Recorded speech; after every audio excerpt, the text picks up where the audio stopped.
সিনেমার সিন শুরু হয় একটি জঙ্গলের দৃশ্য দিয়ে। একজন মানুষ পাগলের মতো সেই জঙ্গল থেকে বেরিয়ে আসার চেষ্টা করছিল। জঙ্গল এত ঘন ছিল যে এখান থেকে বেরোনোর কোনো রাস্তা দেখা যাচ্ছিল না। সেই মানুষটি সূর্য দেখে দেখে এগোচ্ছিল, কিন্তু তখন সূর্য ডুবে গিয়েছিল। তবু সে দৌড়ানো থামায়নি। দৌড়াতে দৌড়াতে এক জায়গায় এসে সে দেখতে পেল যে একটি ফেরির কঙ্কাল, যার উপর লেখা আছে পয়েন্ট অফ নো রিটার্ন, অর্থাৎ এখান থেকে কেউ আর ফিরে যেতে পারে না। সে একটি নৌকা দেখে এবং নৌকাটি দেখে তার মুখে হাসি স্পষ্টভাবে ফুটে উঠেছিল। অন্ধকার গভীর হয়ে আসছিল এবং হঠাৎ করে সব পাখি উড়ে সেখান থেকে চলে গেল। লুকোনোর কোনো জায়গা ছিল না এবং মানুষটি খুব ভয় পেয়েছিল। তাই সে একটি গাছের উপর উঠতে লাগলো।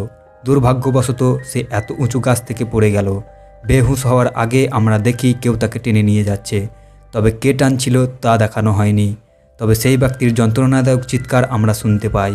সিন শিফট হয় এবং 6 দিন পর আমরা শহরে মিনা নামের একটি মেয়েকে দেখতে পাই। মিনার কোনো বন্ধু বা পরিবার ছিল না, কেবল একটি ছোট বোন ছাড়া। সেই সময়ে যে পেট স্টোরে মিনা কাজ করছিল তার বস তাকে একটি তোতা পাখিকে চিড়িয়াখানায় ছেড়ে আসতে বলে। মিনা সেই তোতা পাখিটি নিয়ে বাড়িতে চলে যায়, কারণ পরের দিন তাকে চিড়িয়াখানায় যেতে হবে। রাত সে তোতা পাখির সঙ্গে কাটায় এবং সকালে উঠে তোতা পাখিটি নিয়ে চিড়িয়াখানার উদ্দেশ্যে রওনা হয়। দীর্ঘ পথ চলার পর হঠাৎ করে সে মনে হয় ভুল মোড় নিয়েছে এবং সে এসে পড়ে জঙ্গলের মাঝখানে। এটি সেই এক জঙ্গল যেখানে আমরা আগে একজন মানুষকে অদৃশ্য হতে দেখেছিলাম। প্রথমে সে তার গাড়ি দিয়ে জঙ্গলের মধ্যে ঢুকে পড়ে, কিন্তু যখন সে বেরিয়ে আসার রাস্তা খুঁজে পায় না তখন তাকে গাড়ি থেকে নামতে হয়। মিনা ভাবল হয়তো এখানে কাছাকাছি কেউ থাকবে যার থেকে সে সাহায্য চাইতে পারবে। তাই সে তার তোতা পাখি নিয়ে সামনে এগিয়ে যেতে থাকে। অন্ধকারও ক্রমশ গভীর হয়ে আসছিল। হঠাৎ আগের মতোই সব পাখি সেই গাছ থেকে উড়ে যায়। মিনার খুব ভয় লাগতে শুরু করছিল, কারণ মাটি জোরে জোরে কাঁপছিল। তার মনে হচ্ছিল তার কাছাকাছি কেউ আছে। দূরে সে দেখে একটি বৃদ্ধা দৌড়ে পালাচ্ছে। মিনা দৌড়ে তার পিছু নেয় এবং সাহায্য চাইতে থাকে, কিন্তু বৃদ্ধা থামে না, পালাতে থাকে। মিনা যখন তার পিছু নিয়ে ক্লান্ত হয়ে পড়ে তখন সে থেমে যায়। তখন সেই বৃদ্ধা তাকে ডাক দিয়ে বলে, যদি বাঁচতে চাও তাহলে তাড়াতাড়ি আমাদের দিকে চলে আসো। এটা শোনার পর মিনা আবার সেই বৃদ্ধার দিকে দৌড়াতে থাকে, আর বৃদ্ধা তার হাত ধরে তাকে একটি বাড়িতে নিয়ে যায়। বাড়িতে ঢুকেই বৃদ্ধা দরজা লক করে দেয়। এটি কোনো সাধারণ বাড়ি ছিল না, বরং খুব অদ্ভুত একটি ঘর, যেখানে একটি বিশাল আয়না ছিল। সেই বৃদ্ধার সঙ্গে সেখানেও আরও 2 জন লোক ছিল। মিনা আতঙ্কিত হয়ে তাদের জিজ্ঞাসা করে এটা কি জায়গা, কিন্তু তারা কোনো উত্তর দেয় না এবং তাকে আয়নার সামনে দাঁড়াতে বলে, কারণ কেউ তাদের দেখতে আসছে। মিনা জিজ্ঞাসা করে কেউ দেখতে আসছে মানে কে? তখন সেই বৃদ্ধা, যার নাম মেডেলাইন, উত্তর দেয় ওয়াচার্স আমাদের দেখতে আসছে। হঠাৎ সেখানে অদ্ভুত আওয়াজ শোনা যায়। সেই বৃদ্ধা বলে, তোমার আশায় ওয়াচার্সরা খুব খুশি, তারা তোমার জন্য তালি বাজাচ্ছে। মিনা খুবই বিভ্রান্ত হয়ে পড়ে। মেডেলাইন যাদের ওয়াচার্স বলছে তাদের এখনও পর্যন্ত মুভিতে দেখানো যায়নি এবং মিনা বা অন্য কেউ তাদের দেখেনি। রাত কেটে যায় এবং সকাল হলে তারা সেই জায়গা থেকে বেরিয়ে আসে। মেডেলাইন বলে, ওয়াচার্স কেবল রাতেই বাইরে বের হয়, দিনের বেলায় আমরা জঙ্গলে মুক্তভাবে চলাফেরা করতে পারি। মিনা এই জঙ্গলে থাকতে চায়নি। সে এখান থেকে বেরিয়ে আসার জন্য এগিয়ে যেতে শুরু করে, কিন্তু মেডেলাইন তাকে বলে, এটা তোমার জন্য ভালো সিদ্ধান্ত নয়। এই জঙ্গল থেকে বেরোনোর কোনো রাস্তা নেই। রাত হওয়ার আগেই আমাদের এই বাড়িতে ফিরে আসতে হয়। যদি তুমি দেরি করো তাহলে তোমার জীবন হারাবে। মিনা কারো কথা শোনেনি এবং তার তোতা পাখি নিয়ে সামনে এগিয়ে যেতে থাকে। সামনে গিয়ে সে একটি সাইন দেখে, পয়েন্ট অফ নো রিটার্ন। এগুলি দেখে সে কিছুটা ভয় পায়, কিন্তু আগের লোকটির মতোই সে সূর্যের দিকে তাকিয়ে তার দিকে এগিয়ে যেতে থাকে, কিন্তু জঙ্গল থেকে বেরোতে সক্ষম হয় না। হঠাৎ করে সে মাটির নিচে কিছু নড়াচড়া অনুভব করে। এতে সে ভয় পেয়ে আবার সেই বাড়ির দিকে দৌড়ায়। সে হেরে গিয়েছিল। মেডেলাইন তাকে সাহস দিয়ে বলে, তুমি একা নাও যে এখান থেকে বেরোবার চেষ্টা করে হেরেছো। আমরাও তোমার মতো হেরে এখানে আটকে আছি। এখান থেকে বেরোনোর কোনো রাস্তা নেই। জঙ্গল আত্মাগুলিকে নিজের দিকে আকর্ষণ করে এবং তারপর মানুষকে এমন অদ্ভুত জিনিস দেখায় যা তোমাকে পাগল করে তুলতে পারে। তাই বাঁচতে চাইলে আমাদের সঙ্গে থাকো। এই জঙ্গল একজন শিকারী এবং আমরা তার শিকার। মেডেলাইন তাকে অনেকগুলো point of no return signboard দেখায়, যেগুলো জঙ্গলে গোল আকারে বসানো ছিল। মেডেলাইন বলে, এগুলো আমাদের বাড়ি থেকে একদিনের দূরত্বে লাগানো আছে, তাই যখনই এগুলো দেখবে অবহেলা করো না। মিনা জিজ্ঞাসা করে এসব কে বানিয়েছে। মেডেলাইন উত্তর দেয়, একজন প্রফেসর বানিয়েছিলেন। রাত হয়ে যায় এবং তারা সবাই আবার সেই বাড়ির ভিতরে ফিরে আসে। প্রতি রাতে ওয়াচার্স তাদের দেখতে আসে। আজ কিরা নামে একটি মেয়ে তাদের সামনে নাচে এবং বলে এগুলো তাদের পছন্দ। এরকম নয় যে তাদের 4 জনকে প্রতি রাতে ওয়াচার্সের সামনে দাঁড়িয়ে থাকতে হতো। তারা যা চাইতো তাই করতে পারতো, কিন্তু তারা কখনোই তাদের পিঠ ওয়াচার্সের দিকে ঘোরাতে পারতো না। রাতের সময় তাদের কেবল ওয়াচার্সের সমস্যা ছিল না, দিনের বেলাতেও তাদের অনেক সমস্যার সম্মুখীন হতে হতো। তারা প্রতিদিন জঙ্গল থেকে কিছু না কিছু শিকার করে নিয়ে আসতো, যার মাধ্যমে তাদের জীবনযাপন চলতো। পরের দিন কিরা এবং মিনা দুজনেই চলে যায় খাবার সংগ্রহ করতে। মিনা কিরাকে প্রশ্ন করে এই ওয়াচার্সরা আসলে কি চায়। কিরা বলে আমিও তেমন কিছু জানি না, তবে মেডলাইনের একটি তত্ত্ব আছে। তার মতে ওয়াচার্সরা আমাদের পর্যবেক্ষণ করে, কিন্তু যদি আমরা তাদের দিকে সরাসরি তাকাই তাহলে আমরা পাগল হয়ে যাব। কিরা তাকে একটি গর্ত দেখায় এবং বলে এমন অনেক গর্ত এই জঙ্গলে আছে। দিনের বেলায় সব ওয়াচার্সরা এই গর্তগুলির মধ্যে থাকে আর রাতে তারা বেরিয়ে আসে। মিনা কিরাকে বলে তারা এখানে আটকে আছে 6 মাস ধরে। কিরার স্বামী জঙ্গলে পথ খুঁজে বের করার জন্য বেরিয়েছে। কিরার আশা সে অবশ্যই পথ খুঁজে ফিরে আসবে এবং তারা সবাই এখান থেকে বেরিয়ে আসবে। আমরা জানতে পারি যে কিরার স্বামী আসলে সেই মানুষ যাকে আমরা সিনেমার শুরুতে দেখেছিলাম, যে এই জঙ্গল থেকে বেরোনোর চেষ্টা করছিল। বাড়ির কাছে ফিরে আসার পর মেডলাইন মিনাকে 3টি নিয়ম শেখায় যা তাকে জীবিত থাকতে সাহায্য করবে। প্রথমত, সে রাতে বাড়ির দরজা খুলবে না। দ্বিতীয়ত, রাতে সে আয়নার দিকে পিঠ দেবে না। তৃতীয়ত, দিনে সে গর্তগুলোর কাছাকাছি যাবে না এবং যতটা সম্ভব আলোর মধ্যে থাকবে। সেই রাতে মিনা ওয়াচার্সদের সম্পর্কে আরও জানতে চায়, তাই সে আয়নার পাশে কান পেতে শব্দ শোনার চেষ্টা করে। যখন মিনা কিছুই শুনতে না পায়, সে আয়নার দিকে তার পিঠ দিয়ে দাঁড়ায়। এভাবে দাঁড়ানোর কারণে ওয়াচার্সরা রেগে যায়। তারা জোরে জোরে আয়নার উপর আঘাত করতে শুরু করে, এমনকি আয়নায় ফাটল ধরতে শুরু করে। শোরগোল শুনে মেডলাইন জেগে ওঠে এবং সে মিনাকে আয়নার সামনে দাঁড়াতে বলে, কারণ এতে তাদের রাগ কমতে পারে। যাই হোক, এই রাতটি কোনোভাবে কেটে যায় এবং পরের দিন মিনা ড্যানিয়েলের সঙ্গে শিকারে বের হয়। মিনা তার সময় নষ্ট করতে চায় না, তাই সে এখান থেকে বের হওয়ার পরিকল্পনা করছিল। সে ড্যানিয়েলকে জিজ্ঞাসা করে, তুমি কি আজ পর্যন্ত কোনো ওয়াচার্সকে দেখেছো? ড্যানিয়েল না বলে উত্তর দেয়। তখন মিনা ড্যানিয়েলকে বোঝায়, আমার মনে হয় এসব মেডলাইনের বানানো গল্প, যার মধ্যে আমাদের আটকে রাখা হয়েছে। আমাদের অবশ্যই এই গর্তগুলো পরীক্ষা করা উচিত। হয়তো আমরা এখান থেকে বেরোনোর কোনো রাস্তা খুঁজে পাবো। ড্যানিয়েল সে নিজেও এখান থেকে বের হতে চায়, মিনাকে বিশ্বাস করে। এখন মিনা তার শরীরে দড়ি বেঁধে সেই গর্তে নেমে যায়। দড়ির অন্য প্রান্তটি ড্যানিয়েল ধরে রেখেছিল, যাতে কিছু হলে সে মিনাকে তাড়াতাড়ি টেনে তুলতে পারে। মিনা নিচে গর্তে পৌঁছায়। সেখানে সে অনেক মানুষের জিনিসপত্র খুঁজে পায়। মিনা সেই জিনিসপত্র সংগ্রহ করে। নিশ্চয়ই এগুলি জঙ্গলে আটকে পড়া মানুষদের ছিল। সেই পথ ধরে মিনা এবং ড্যানিয়েল সেই জিনিসপত্র বাইরে নিয়ে আসে। ঠিক যখন মিনা সেই গর্ত থেকে বের হচ্ছিল, সেই গর্তের ভিতরে কিছু আঙুল দেখতে পায়। ঠিক কী ছিল সেটা সে পরিষ্কারভাবে দেখতে পারেনি, কিন্তু সে ভয়ে আটকে ওঠে। এই দুজন সেই সমস্ত জিনিসপত্র নিয়ে তাদের নিরাপদ ঘরে ফিরে আসে। সেখানে মেডলাইন তাকে জিজ্ঞাসা করে, এই জিনিসগুলো তুমি কোথায় পেয়েছো? তারা মিথ্যা বলে যে এই জিনিসগুলি তারা জঙ্গল থেকে পেয়েছে। মেডলাইন, যিনি এই জঙ্গলে অনেক বছর ধরে বসবাস করছেন, জানতেন যে এই জিনিসগুলো জঙ্গলে নয়, গর্তে পাওয়া যায়। তিনি মিনাকে বারবার জিজ্ঞাসা করেন, তুমি গর্তের ভেতরে কি দেখেছো? কিন্তু মিনা কিছুই বলে না। এখন তারা সেই গর্ত থেকে একটি ক্যামেরাও পেয়েছিল। সেই ক্যামেরা সিসিটিভি ক্যামেরা বানিয়ে ড্যানিয়েল এবং মিনা তা বাড়ির বাইরে লাগিয়ে দেয়, যাতে তারা ওয়াচার্সদের দেখতে পায়। মেডলাইন তাদের বারবার বোঝানোর চেষ্টা করে যে তারা ভুল করছে, কিন্তু তারা কোনো কথা শোনে না।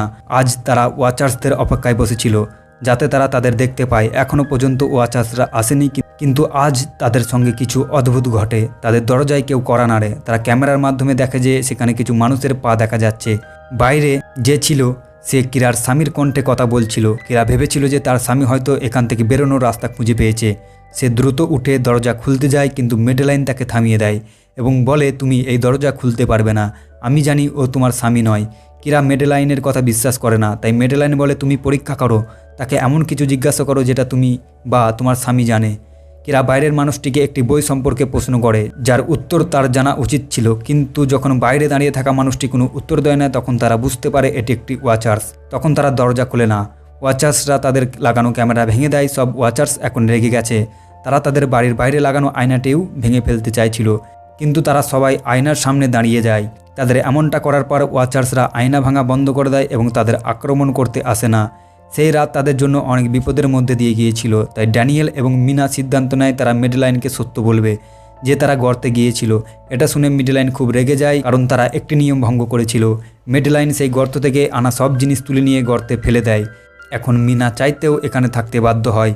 সময় পার হতে থাকে, ঋতু পরিবর্তন হয় এবং শীতকাল আসে, কিন্তু তারা এখনও এখানে আটকে ছিল। মিনা প্রতিদিন এখান থেকে বেরিয়ে যাওয়ার পথ খোঁজার চেষ্টা করত, কিন্তু কোনো পথ পেত না। সে একটি মানচিত্র তৈরি করেছিল এবং বিশ্বাস করত যে একদিন সে এই মানচিত্র শেষ করতে পারবে। শীতের কারণে তারা ঠিকমতো খাবারও পেত না এবং খাবার না পাওয়ার ফলে তাদের মানসিক অবস্থাও খারাপ হতে থাকে। এর মধ্যে মেডলাইন এবং ড্যানিয়েলের মধ্যে ঝগড়া হয়। সেই ঝগড়ার মধ্যে ড্যানিয়েল মেডলাইন এবং মিনাকে বাইরে রেখে কিরাকে সেফ হাউসে নিয়ে গিয়ে দরজা বন্ধ করে দেয়। আশেপাশে অন্ধকারও নেমে আসছিল। মেডলাইন এবং মিনা দরজায় জোরে জোরে কড়া নাড়ছিল। ড্যানিয়েলকে অনুরোধ করছিল দরজা খোলার জন্য, কিন্তু ড্যানিয়েল দরজা খোলেনি। অবশেষে রাত নামলো এবং নিজেদের জীবন বাঁচানোর জন্য তারা ঘন একটি গাছের নিচে দাঁড়াতে বাধ্য হয়েছিল। তারা যখন ওয়াচার্স আসার শব্দ শুনতে পাচ্ছিল, এই সময় মিনা এবং মেডেলাইনের সাথে আমরাও দর্শকরা প্রথমবারের মতো ওয়াচার্সদের এক ঝলক দেখতে পায়। তারা লম্বা, সরু এবং ভয়ঙ্কর ছিল। তাদের গর্ত থেকে বেরিয়ে তারা মানুষদের দেখতে সেফ রুম পর্যন্ত পৌঁছায় এবং যখন তারা দেখে মিনা এবং মেডেলাইন সেখানে নেই, তাদেরকে খাওয়ার জন্য তারা জঙ্গলে খুঁজতে শুরু করে। ওয়াচার্সরা যখন দূরে চলে যায় তখন মিনা এবং মেডেলাইন আবার সেফ হাউসে ফিরে আসার সুযোগ পায়। তারা জোরে জোরে দরজার কড়া নাড়ে এবং শেষ পর্যন্ত ড্যানিয়াল তাদের জন্য দরজা খুলে দেয়। তারা খুব ভয় পেয়েছিল কারণ তারা এবার সেই প্রাণীদের দেখেছিল। মেডেলাইন এসে বলে, আমি তোমাদের মিথ্যা বলেছিলাম যে আমি এখানে আটকে পড়েছিলাম। আসলে আমি এই প্রাণীগুলিকে খুঁজতে এখানে এসেছিলাম, কারণ আমি বইয়ে পড়েছিলাম যে এই সব প্রাণী ফ্যারিজ বা পরি, কিন্তু এখানে এসে যখন আমি তাদের দেখলাম তখন বুঝলাম তারা মনস্টার, এক ধরনের রাক্ষস, এবং তাদের মধ্যে অনেক বুদ্ধি আছে। তারা রূপ বদলাতে পারে। আমি যাকে দেখেছিলাম সে আমার মতোই রূপ তৈরি করে ফেলেছিল, শুধু তার চুলগুলো কিছুটা এলোমেলো ছিল এবং চোখের নিচে গর্ত ছিল। তাদের আচরণ দেখে আমরা বুঝতে পারি যে তারা আমাদের মতো হওয়ার জন্য প্রতিদিন কিছু না কিছু শিখেছে। তাই তারা প্রতিদিন এসে আমাদের পর্যবেক্ষণ করে এবং আমরা যা কিছু করি তা সেই সব করতে শুরু করে।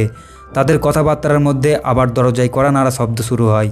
এবার সেই ক্রিচার্সগুলো তাদের মতোই কথা বলছিল। তারা ভেতরে আসতে চেয়েছিল কিন্তু তারা দরজা খুলতে পারছিল না। যদিও দরজা না খুললেও কিছু হতো না, কারণ সেই ক্রিচারদের এত শক্তি ছিল যে তারা এই লোহার দরজা ভেঙে ভেতরে ঢুকতে পারত। সবাই কোথাও লুকোনোর জায়গা খুঁজছিল কিন্তু তারা কিছুই বুঝতে পারছিল না। হঠাৎ করে নীলের চোখ ফ্লোরের দিকে পড়ে। ফ্লোরের কিছু অংশ উঁচু ছিল। নীল তাড়াতাড়ি কভারটা সরিয়ে দেখে যে নিচে একটা বাংকার আছে। সময় নষ্ট না করে সবাই সেই বাংকারের দরজা খুলে নিচে নেমে যায় এবং বাংকারটি বন্ধ করে দেয়। তারা অবাক হয়ে গেল এই ভেবে যে এতদিন ধরে এই বাংকারটি এখানে ছিল, অথচ তারা কেউ জানতো না। এই বাংকারের নিচে অনেক সুবিধা ছিল, 1000 দিনের খাবার, অনেকগুলি টিভি প্রযুক্তি এবং আরও অনেক প্রয়োজনীয় জিনিস।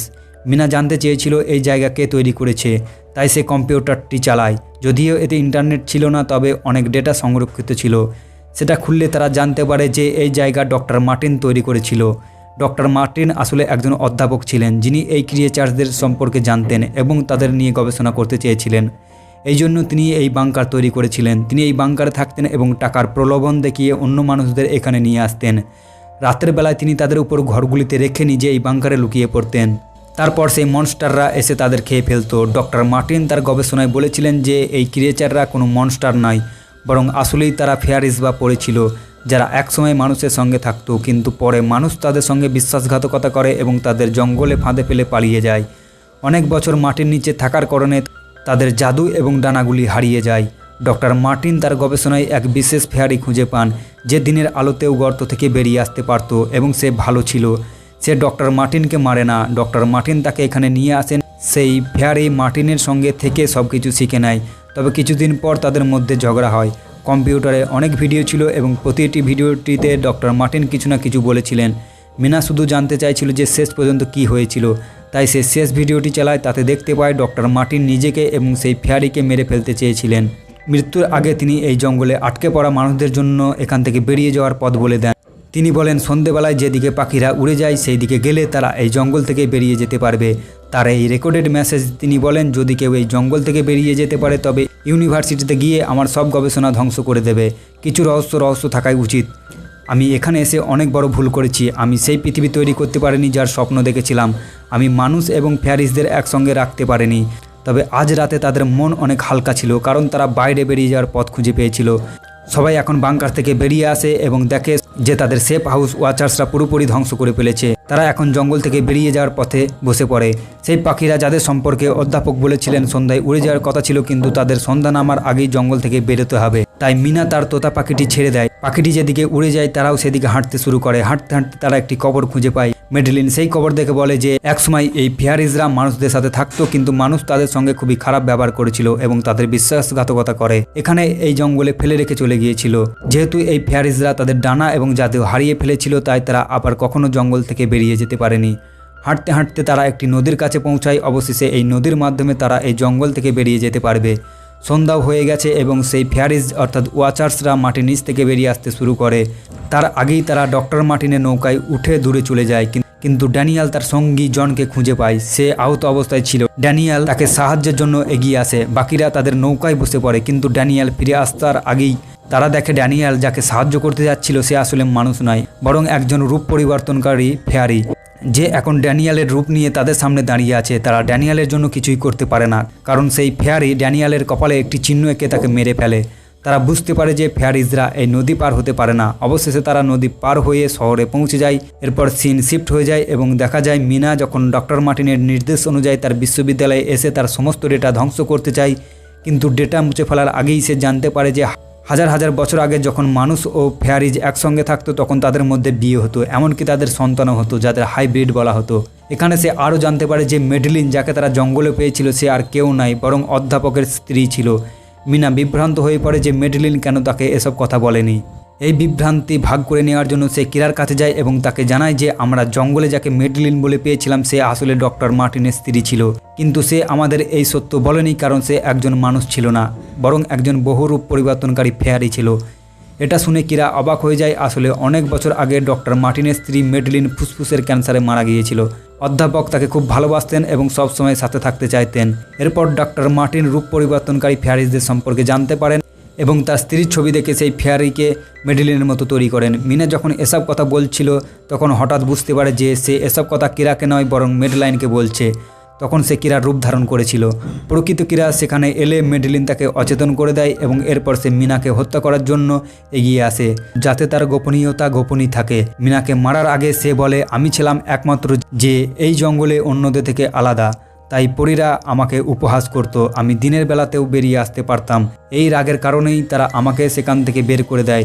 তখন মিনা তাকে বলে, তুমি আলাদা ছিলে না, তুমি বিশেষ ছিলে। আসলে তুমি একজন হাইব্রিড, আধা মানুষ ও আধা ফেয়ারি। এই জন্য তুমি পরী এবং মানুষদের সঙ্গে একসাথেই থাকতে পারো এবং এই কারণেই তুমি সেই জঙ্গল থেকে বেরিয়ে আসতে পেরেছিলে। মিনা পুরো সত্যি কথা বলতেই হঠাৎ করে মেডেলিনের কাছে তার ডানা এবং জাদু ফিরে আসে এবং সে মিনাকে রেখে উড়ে চলে যায়। কয়েক সপ্তাহ পরে দেখা যায় মিনা এখন তার বোনের কাছে এসেছে। জঙ্গল এবং ফেয়ারিজদের সঙ্গে ঘটে যাওয়া ঘটনাগুলি তাকে খুব ভয় পাইয়ে দিয়েছিল এবং সে তার বোনের সাথে থাকতে চায়। সে তার বোনকে জানায় যে আমার মনে হয় যে ফেয়ারি এখনও আমাকে অনুসরণ করে। তার বোন তাকে আশ্বস্ত করে, ভয় পেও না, কিছুই হবে না। আর গল্পের শেষ সিনে দেখা যায় একটি মেয়ে যে তখনও মিনার বাড়ির নিচে ছিল। সে আর কেউ নয় বরং ফেয়ারি মেডেলিন, যে এখন এই শিশুরূপে তাদের পৃথিবীতে বসবাস করছে। আর এই দৃশ্যের মধ্যে দিয়েই গল্পটি শেষ হয়ে যায়।